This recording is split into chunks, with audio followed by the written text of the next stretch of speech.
morning, students. I'm teacher Kemba Naum, teacher of General Studies and Communication Skills as usual. Our today's lesson is about transport, employment, unemployment, and their impact on the economy. Our lesson today is about employment, transport, and employment, and their impact on the economy, and it is unit number 7.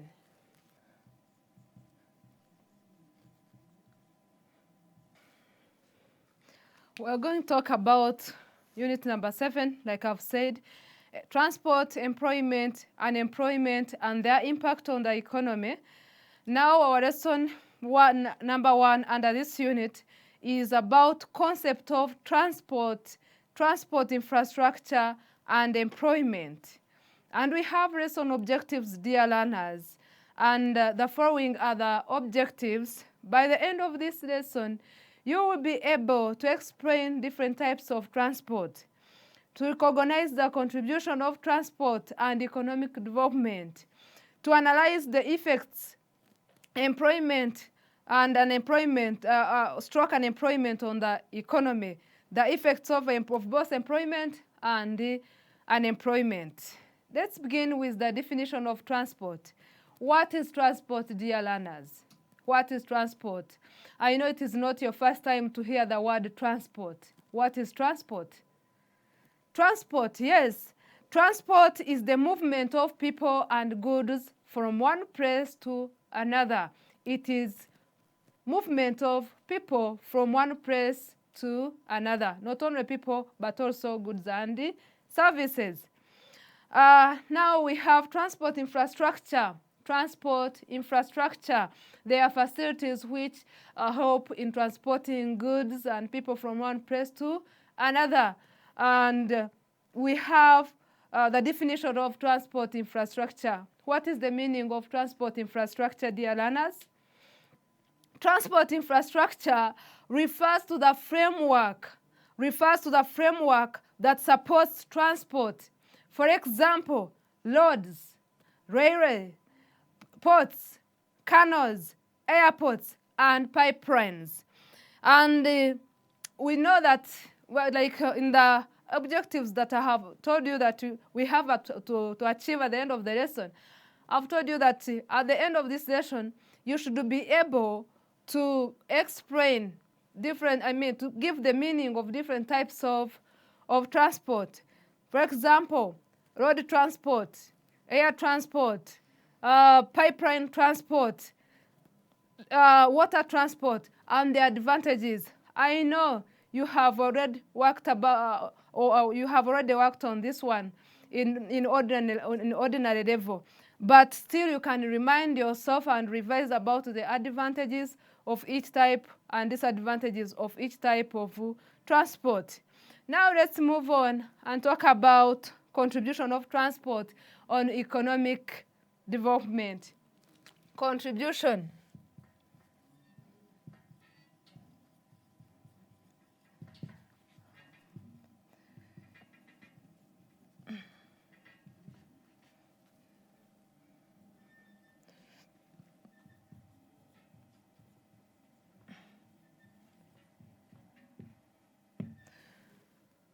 We're going to talk about contribution of transport on economic development. In other words, their importances, functions of transport.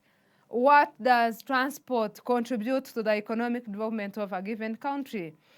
Number 1, transport lowers the average cost of unit of a product. The lower the transport cost, the lower the cost of producing the unit of a product. You know, when raw materials are being carried from far areas to for example, to the industry, when transportation cost is high, and this one will also increase the cost of that product after being produced. So with low cost of transport, there is low cost of a unit of a product at the market. That is advantage number 1, or this is the contribution of transport to economic development.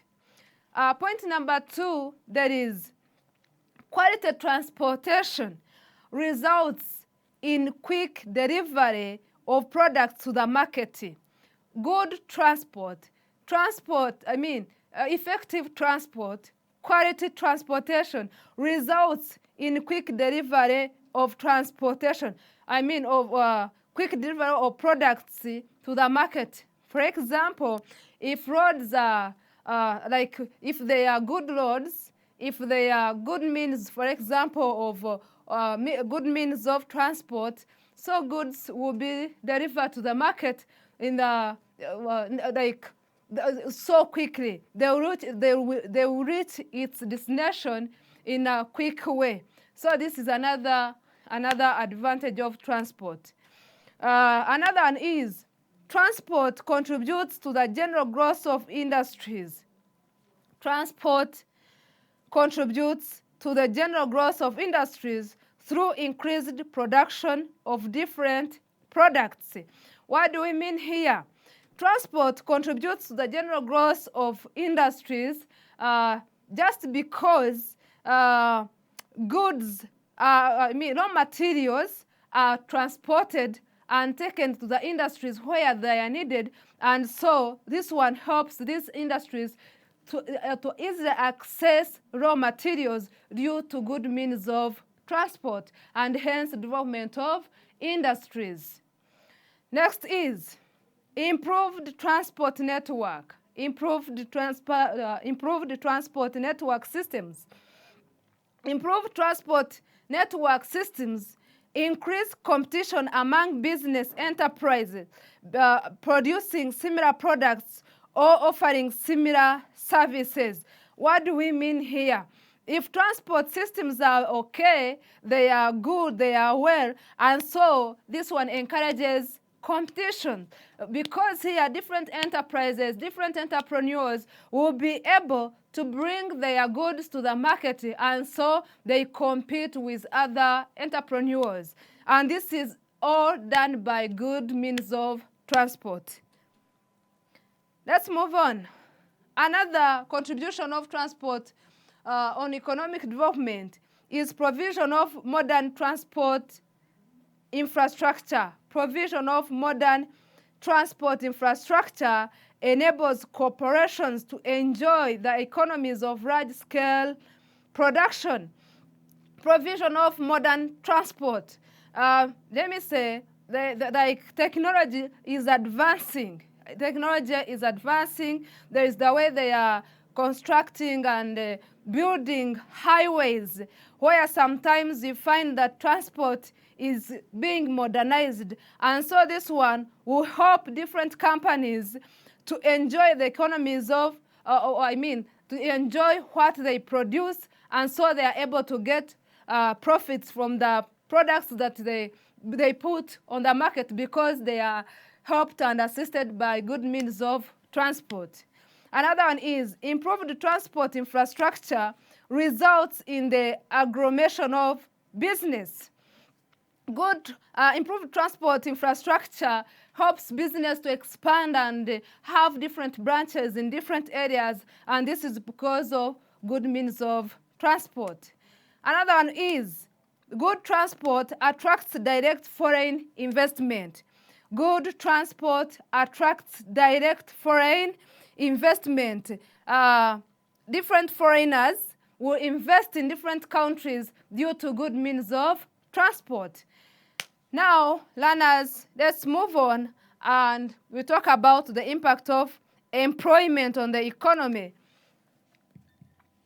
Impact of employment on the economy. On the economy, locally, nationally, and globally. Impact of transport on the economy locally, nationally, and globally. But let's begin with Let's start with explaining what is employment. What is employment? Learners, what is employment? What is employment?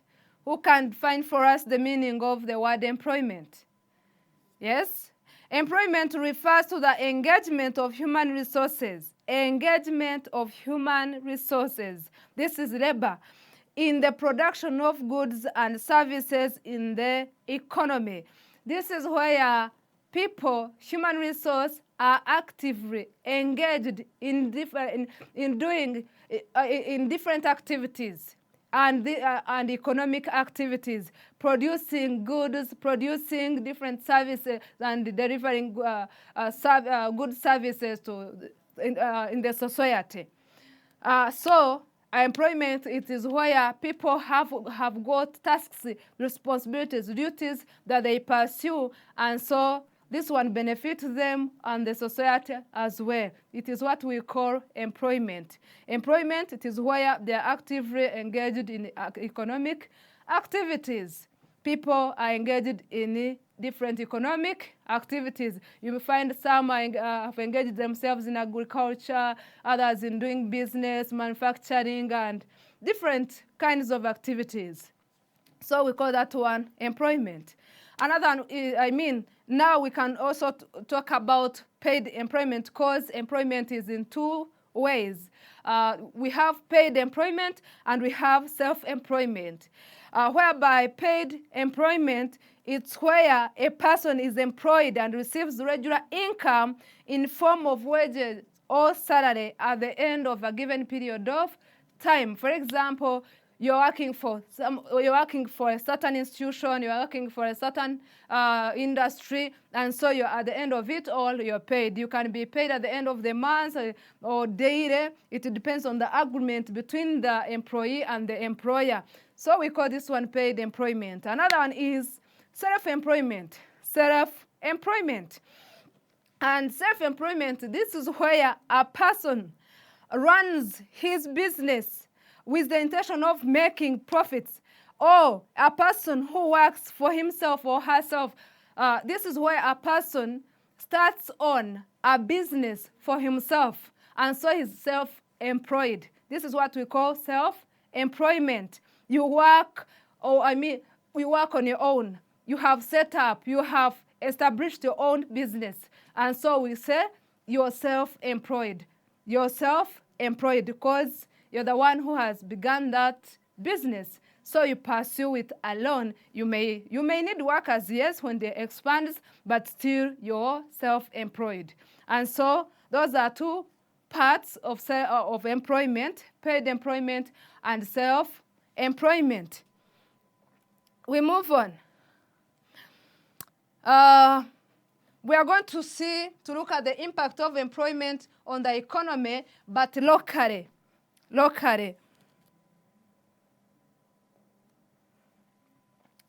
Some of the benefits of employment to an economy include the following. 1, reduction of poverty. Reduction of poverty in the society. Locally, employment helps people to reduce poverty, because people here are able to earn something, and so they can be able to sustain themselves, their families. They are able to sustain themselves. Another point is that investment made by self-employed persons create job opportunities for people in the society. Another contribution of employment is that self-employed people create jobs for other people. They give them jobs. If their businesses expand, they will need more workers, more employees. And so these people will be given jobs, and so this one helps them. Another point is that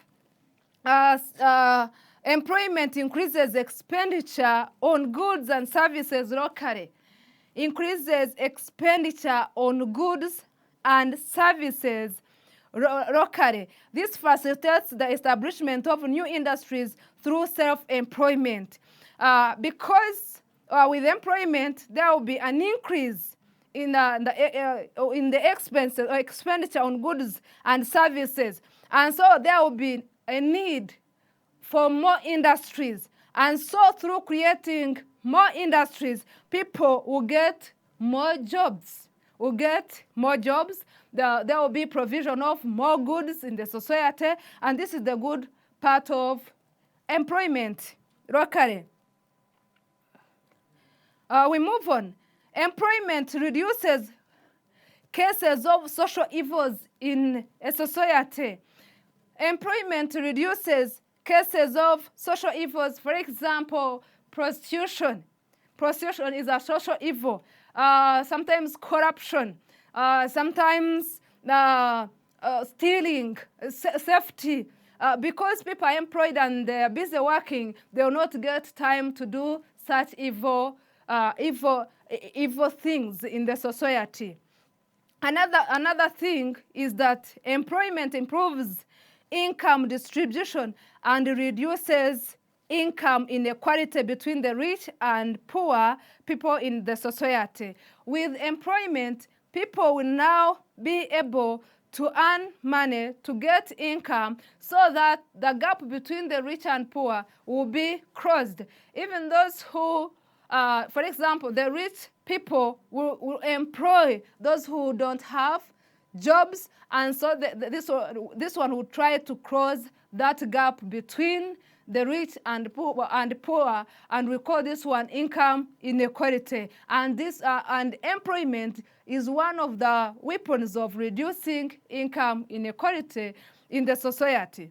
Another one is employment promotes education of children and the youth, because it is easy for employed parents to get school fees. This is self-explanatory. You know, when your parents are employed or they have what they are doing and they earn something at the end of the day, they will be able to pay school tuition. They will be able to sustain their families, to provide what the family requires them. And so this is another good part of employment, another contribution of employment to the economy of any given country. Another one is employment reduces family and marital conflicts. Sometimes you may find that a husband and a wife, if one of them is not employed or he or she doesn't have a job, sometimes one may despise the other one who doesn't earn anything and contribute something into the family. And so with employment, this issue is solved. At least both of them will at least provide something at home. And this is another good part of employment. Let's now look at the contribution of employment on the economy, but nationally. Number one, employment enables individuals in a nation to earn an income. And here I can give an example. If people in a given country earn some amount of income, they will be able to pay taxes. And when they pay taxes, this one will increase the government revenue, and so the government will be able to solve some issues. Which issues? Public issues. Like if there are no roads, roads will be constructed. If there are no schools, they will construct schools. So this one helps a lot to the country. Another one, employment improves income distribution and reduces income inequality in a country. It is always government's burden to reduce the gap between the rich and the poor. And so if there is employment and people are employed, this gap will be closed. And so this is another good part of employment. Another advantage of employment towards the development, towards the economy, is a high level of employment reduces poverty levels and enhances sustainable development in the country. This is clear. With employment, poverty reduces. Poverty reduces because families are able to get what they need. If they need, the basic needs. They are able now to take their children to school. They are now able to feed them. And different family issues are solved due to employment. Let's move on. Another advantage, another contribution of employment towards the growth of the economy is that employment increases productivity and accelerates the growth of wealth and overall economic development of a nation. This is clear. The productivity of a country increases, accelerates, and this one accelerates or moves ahead the growth of wealth of overall economy, of overall economic development of a nation. Development, we shall have that smooth development, that there is effectiveness and efficiency, and so there is development of that of the country. Employment results in increased government revenue from taxation.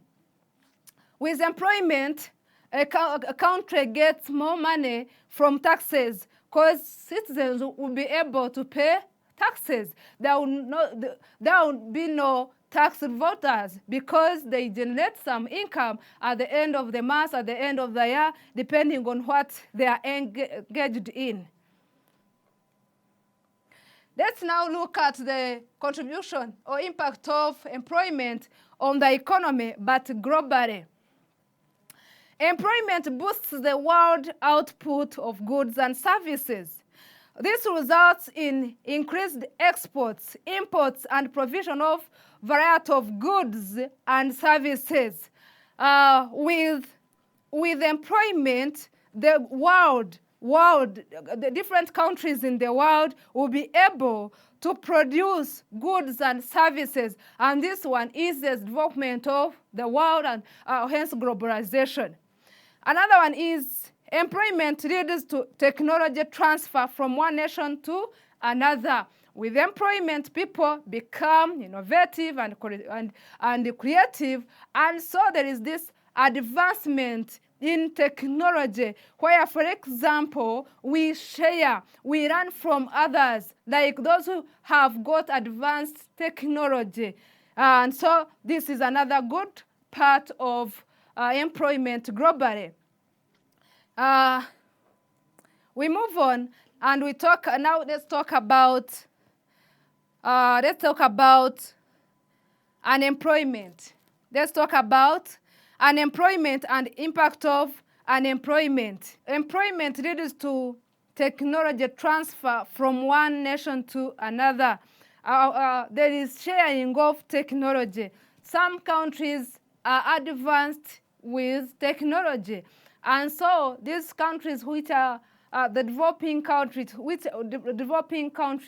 which are still in the process of developing, will learn much from the developed countries, their technology, due to employment and trying to have globalization, trying to be one, to become one, like different countries work together, they integrate themselves, for example, within different trading blocks. Like, we have East African Community. This is an economic integration. We have COMESA and many more. So with employment, there is that high rate of getting more knowledge about technology. So this is done because people are employed, are trying to discover how things can be done in the best way. Now another point, another impact of employment in the economy, on the economy, is that due to globalization and technical skills transfer, the job market attracts labor from all countries. Like now, one country may, like they may fail to get, they don't have skilled people in a certain in a certain department. For example, it may be health department or sector, and so they need experts in that sector. So they have to, there is this transfer of skills where we get experts, or countries order for experts from different countries, and so with this, people learn from others. People work from different countries. People move from one country to another country looking for jobs as long as they have got the required skills. And these are the few points about how how employment has impacted the economy globally. And now, dear learners, allow me request you to go to your library, visit your e-learning platform, your general studies and communication skills books, senior 6. You do those exercises on different pages about this unit 7. Unit 7, you find different exercises, then you answer them. You answer them, and then you get to learn more about this unit. Now, dear learners, allow me to thank you for your attention today. We shall meet in another lesson next time. Thank you very much.